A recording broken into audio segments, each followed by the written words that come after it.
At dahil kailangan po ng helmet dito sa probinsya at required to sa kalsada, ayan, so umorder na ako ng helmet, puti. Ayan siya sa halagang 399. Yan, may helmet ka na. Eto na siya ngayon, guys. Dito nga sa probinsya, required nga dito kahit umaangkas ka, may sarili kang helmet.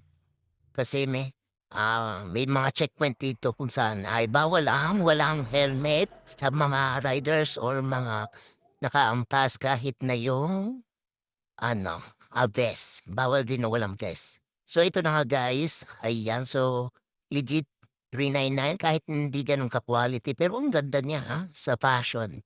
So yan, double visor yan. Ayan siya. Medyo manipis nga lang yung kanyang foam pero it's worth it naman sa 399. Ayan siya. So medium size yan guys. O diba? Ang ganda.